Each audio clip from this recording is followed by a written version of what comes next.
এই গাছটিকে আমি আজকে রিপোর্ট করব। নমস্কার বন্ধুরা, আশা করি সকলেই ভালো আছে। তো আজকে আমি দেখাবো যে লেবু গাছে কোনো রকম সার প্রয়োগ না করে কিভাবে লেবু গাছে ফুল আনলাম। এটা একটা মাল্টা জাতের লেবু। তো এটা যেই নার্সারি থেকে এনেছি সেই নার্সারির ওরা বলেছে বছরে দুবার ফল দেবে। তো মাস দুয়েক আগে এই গাছটা আমি এনেছিলাম। যে কোনো স্থায়ী গাছ নার্সারি থেকে এনেই লাগানো উচিত নয়, এটা নিশ্চয়ই আপনারা এতদিনে জেনে গেছেন। তো আমি ওই জন্যই বললাম যে মাস দুয়েক আগে আমি এই গাছটা এনেছিলাম। আনার পরে আমি টুকটাক যেগুলো কাজ করেছি সেগুলোই আপনাদের সঙ্গে শেয়ার করব। আর গাছটা কেনার সময় অবশ্যই দেখে নিতে হবে গাছের গোড়াটা যাতে কলম থেকেই হয়। সাধারণ হলে কিন্তু সেখান থেকে ভালো ফল হবে না। নার্সারি থেকে গাছটি আনার পর আমি প্রথমেই গাছের যে আগাগুলো মানে প্রুনিং করে দিয়েছিলাম। আর এই দেখুন নতুন পাতা বেরিয়েছে, সেই সঙ্গে গাছে ফুল এসছে। গাছের প্রতিটি শাখা থেকেই ফুল এসছে। তো এবার আমি একটা পটে রিপোর্ট করে নেব। আর রিপোর্ট করার জন্য ভালো মাটির মিশ্রণ চাই। আমি এটা আগে থেকেই মাটিটা রেডি করেছিলাম, এগুলো লিপ কম্পোস্ট ভালো করে শুকিয়ে নিয়েছিলাম। মাটিটা অবশ্যই ভালো করে শুকিয়ে নিতে হবে, কারণ মাটির মধ্যে যে ফাঙ্গাস বা জীবাণু থাকবে সেগুলো নষ্ট হয়ে যাবে। আর আরেকটা কথা হচ্ছে, যেহেতু লেবু গাছটা হচ্ছে একটা স্থায়ী প্রজাতির গাছ, তো আমি এর মধ্যে কিছু শিংকুচি আর হাড়ের গুঁড়ো মিশ্রণ করব। আর আমি এই শিংকুচি আর হাড়ের গুঁড়িগুলি আমি লোকাল নার্সারি থেকে সংগ্রহ করেছি, খুবই সামান্য দাম।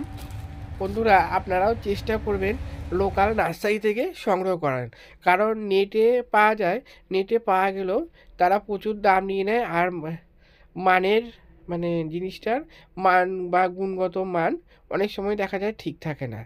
আর সেক্ষেত্রে দামটাও প্রায় 3-4 ডবল পড়ে যায়। আমি এই এক একটা প্যাকেট 25 থেকে 30 টাকা করে নিয়েছিল।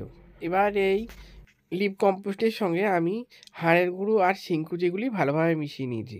আমার কাছে যেহেতু গ্লাস নেই, তাই আমি নির্গাত দিয়ে নেড়ে নিচ্ছি। যত সম্ভব হাতে না ব্যবহার করাই ভালো। বন্ধুরা, আপনাদের আমি প্রথমেই দেখিয়েছি আমার গাছটাতে ফুল চলে এসেছে। তো আমি সেই ক্ষেত্রে কিছুটা ভার্মি কম্পোস্ট ব্যবহার করে নিব। আর ভার্মি কম্পোস্ট তার সঙ্গে ভালোভাবে মিশিয়ে নেব। এই ক্ষেত্রে ভার্মি কম্পোস্ট না দিলেও কোনো ব্যাপার না, আমার কাছে যেহেতু রয়েছে আমি ভার্মি কম্পোস্ট দিয়ে নিলাম। আপনাদের কাছে না থাকলে না দিলেও চলবে।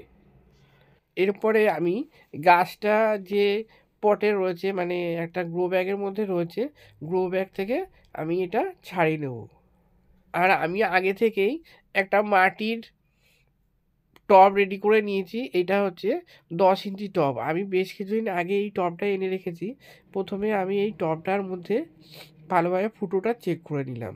সবসময় এই ড্রেনেজ সিস্টেমটা যাতে ভালো থাকে সেটা অবশ্যই লক্ষ্য রাখতে হবে। আমার ক্ষেত্রে মনে হয় যে কোনো স্থায়ী গাছ টবে লাগানোই শ্রেয়, তবে তার ক্ষেত্রে আপনারা গ্রো ব্যাগও লাগাতে পারেন।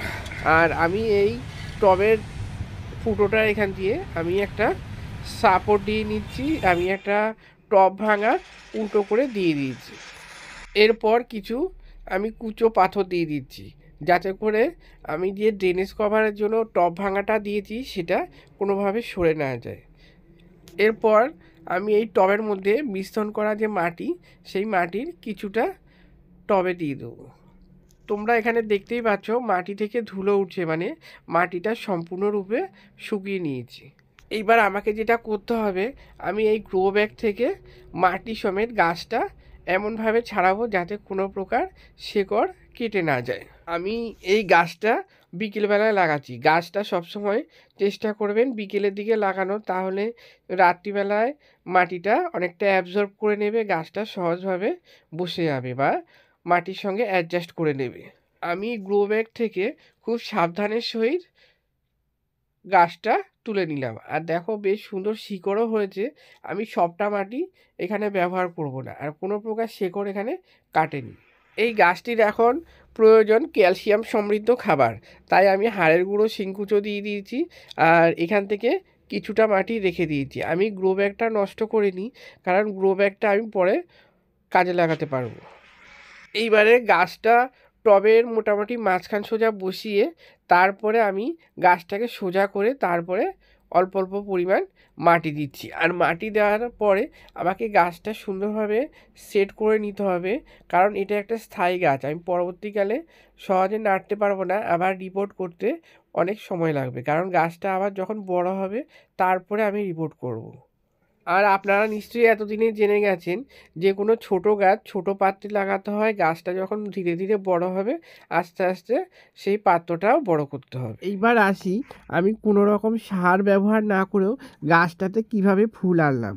তো আমি নার্সারি থেকে গাছটা আনার পর আমি বাগানে যখনই গাছের জল দিই তখনই ওর মধ্যে জল দিয়েছি, আবার যখন খোলের জল মানে খোল পচা জল দিই তখন সেই সঙ্গে আমি এই গাছটাতেও খোল পচা জল দিয়েছি। এইভাবে ব্যবহার করেছি।